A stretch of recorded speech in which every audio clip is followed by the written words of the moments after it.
这嫁衣与死者的嫁衣样式相仿，色泽鲜艳，面料全新。上面的折痕犹在，樟木香味尚未散去，应是刚刚从香笼中取出的新衣。右侧袖口处有一处污渍，尚不知是何物。娘子，那块污渍应该是松烟墨。松烟墨，为何？我学女工时曾经专门认过面料，这嫁衣应该是香红纱，号称百污不沾，唯有松烟墨才能染上痕迹。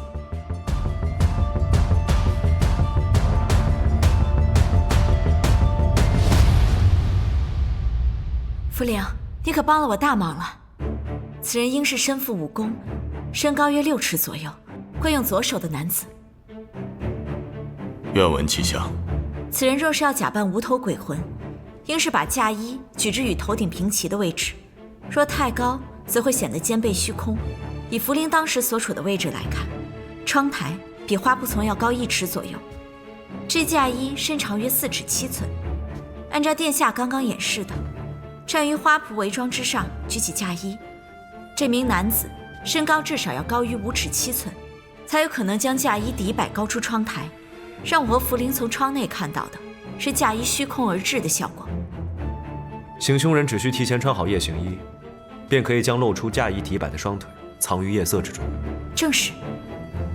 况且寻常男子身高超过6尺的也不常见，行止必定引人注意，所以我推断此人身高应高于5尺7寸，但不足6尺。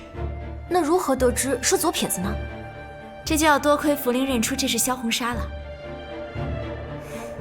什么意思啊？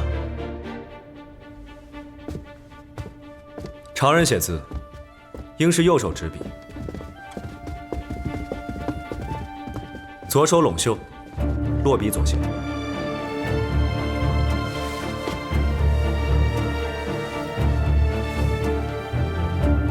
可惯用左手者，则为左手执笔，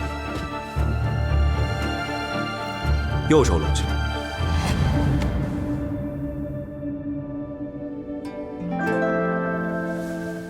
依然是落笔左行。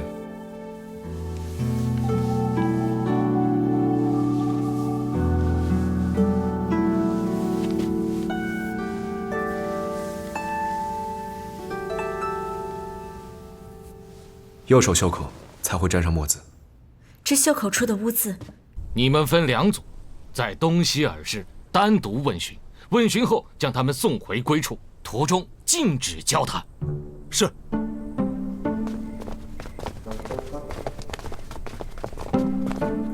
快去！是。殿下，我已经安排妥当了。安阳好，世子殿下，霍大人。深夜来此，可是小柔的案子有了眉目。魏副委，稍安勿躁，有样东西，请您辨识一下。来人啊！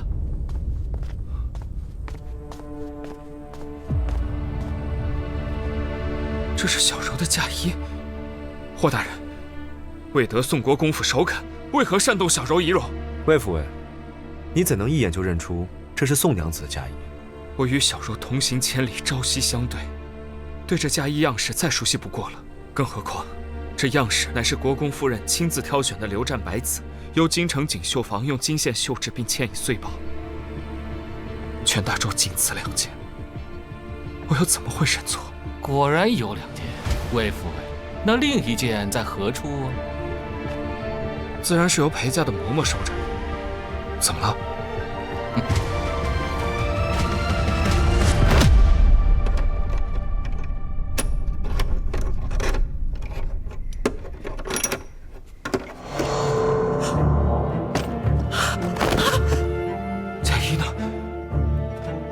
嫁衣去哪儿了？在十里铺时，老奴还清点过，明明见到嫁衣好好在香笼里的呀。入库时你为何不曾查看？你怎么办的差事？负责保管庄帘的有几个人？夫人指命老奴一人为大娘子保管贵重衣饰，所以只有老奴有这香笼的钥匙。可是老奴的钥匙从来不离身，实在不知这嫁衣怎会不见呢？还有谁能进这间库房？还有我，但我从出世那日起，便从未踏入过库房，陪嫁之事，也都交由下人和护卫自行其事。我虽有送嫁之责，但任由自己沉溺哀痛，嫁衣丢失也未曾察觉，实在难辞其咎。霍知府，在，把这嬷嬷给押下去。来人！是。饶命啊！老奴冤枉啊！饶命啊！魏副尉，你之前日日替宋娘子守灵，如今头七未过，怎么就不去了？连续的守夜让我有些体力不支，今日在和魏成拆招的时候昏倒了，他便不许我再去了，盯着我淋了一晚上的帖子。的确如此，在下可为魏副尉作证。还请魏副尉与护卫长将你们的双手伸出，给我一看。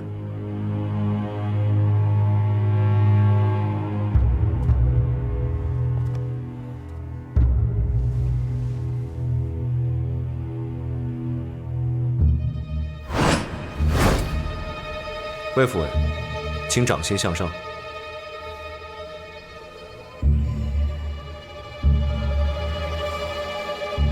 魏护卫长的左手为何也有茧？军中惯以长枪操练，长枪需双手握持方才可以。世子殿下，这是何意？得罪了。护卫长所言不差，他的确不惯用左手。魏副尉平日可也喜欢书法，在下心情不好时，便会临帖，这是自幼替嫡兄受罚养成的习惯。魏副尉既身体不适，就早些回去休息吧。那嫁衣之事，放心，严某自会将调查结果告知霍大人。多谢世子殿下。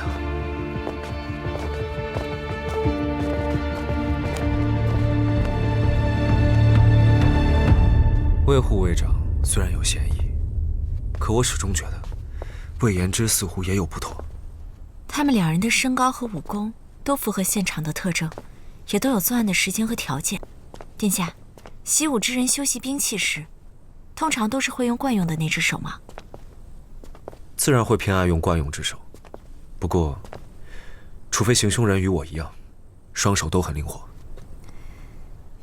那如此说来，殿下也有嫌疑。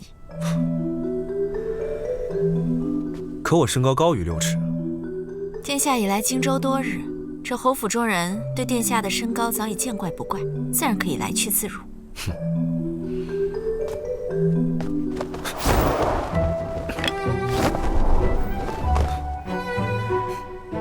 我若越墙而入，又怎会留下痕迹？九娘子可还怀疑我？行狱之事虽看重线索，但也重情友。殿下是指挥千军万马之人，自然不屑于装神弄鬼。殿下不用担心，这些小把戏还吓不到我。明日我定要剖尸检验。不过宋国公府对剖尸检验一向很是抵触，霍怀信又一贯练权为上，若是明日剖尸检验遇到阻拦，不必担忧，我自有对策。多谢殿下。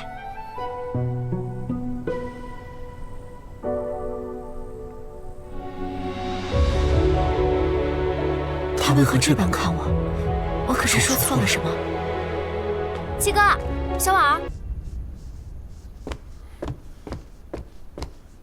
公子，京城来信说，咱们出发的第2天，大公子和长随都不见了。为何不早来通报？护卫翻遍了京城，没找到大公子，国公爷这才给咱们传信。派人沿咱们来时的路查一查，大哥只怕是追过来了。那娘子会不会被大公子？闭嘴！还嫌国公府的麻烦不够大吗？可是我听世子手下说，尸身还有3件。那倘若真的检出，咱们怎么跟国公爷交代啊？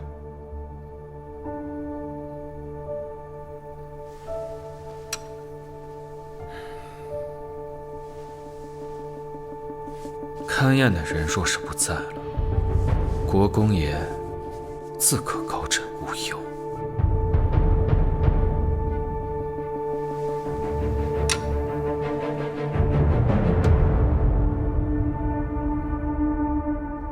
大长公主的病情已经稳住，日后只需服药静养即可。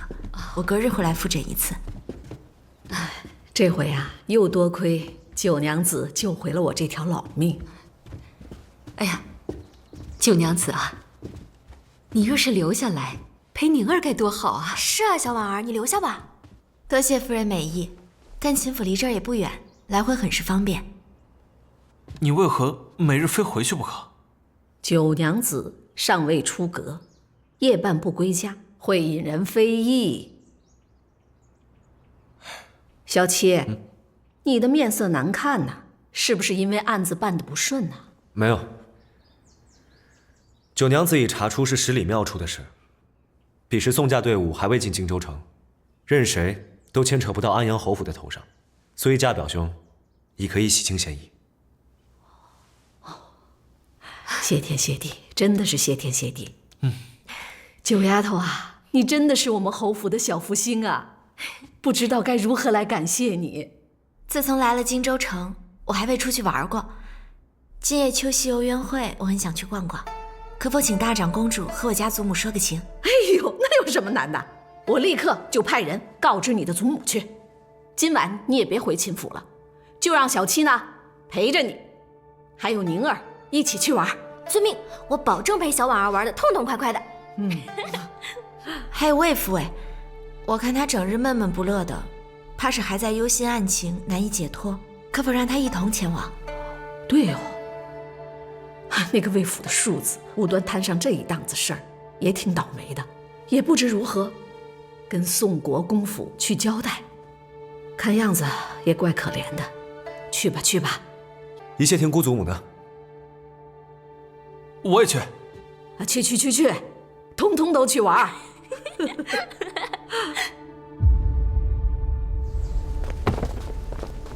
娘子，你看，送了一车的礼物。郡主，这也太多了。这都是母亲和祖母给准备的，你要是不要的话，找母亲说去。走，上车。多谢郡主。哎，这是何物啊？当下最时兴的画本，送九娘子，她一准喜欢。哎，你送画本给闺阁女子，你就不怕坏了她的名节？啊？写侠女除暴安良的也不行？你若送行医的书籍，她没准会更喜欢。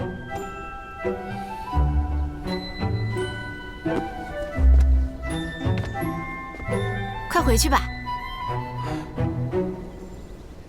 那送给你吧。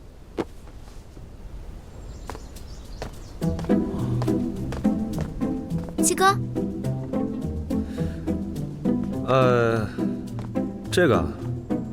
这个是给你的，行侠仗义的画本。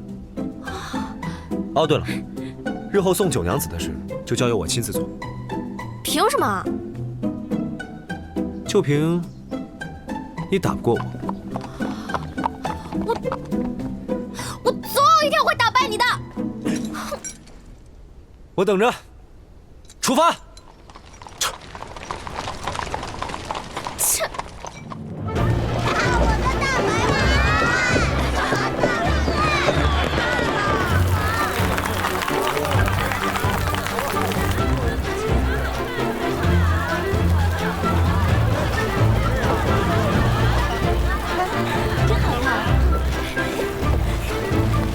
小婉儿，这条街上全是玩的和吃的，你想从哪里开始玩起？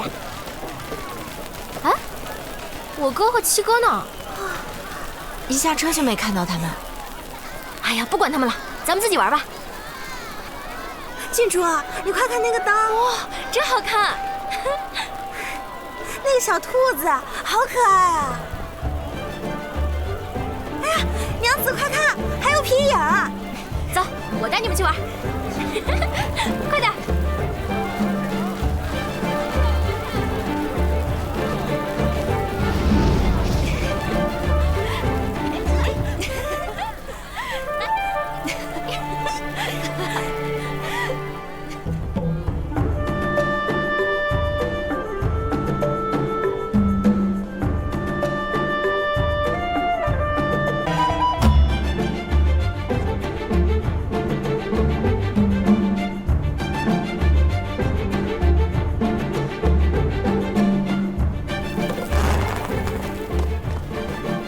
也试试。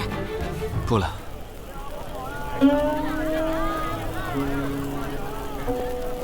欧陆望姬。欧什么姬？请取名欧陆望姬。这么吵闹的地方，魏府也还能听音识曲，想必是从小就擅琴吧？哪里？欧陆望姬是家兄最爱的琴曲，在下听家兄弹多了，自然就记住了。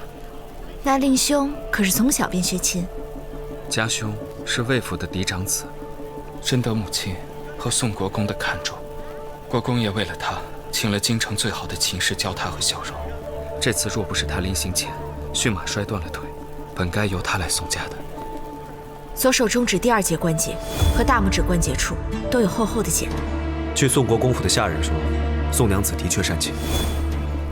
那魏府为何没有学琴？母亲在世时，不愿我多去叨扰宋国公。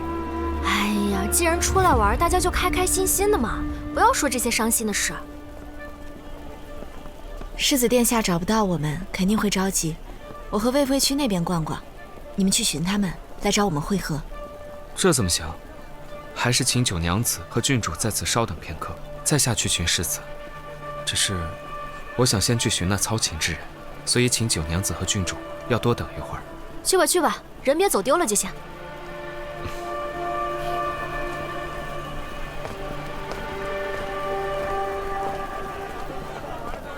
若非知道他是庶子，只怕人人都要道一句“好个大家公子模样”。走吧。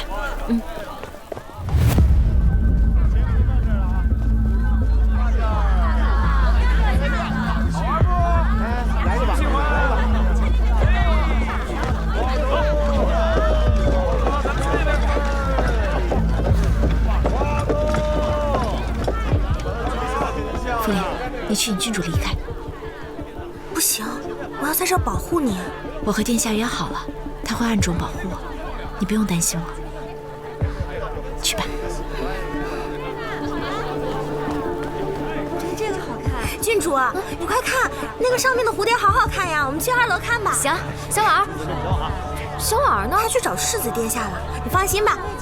可是，走吧，走吧，走吧。哥哥，这个可好玩了，你上去试试。哥哥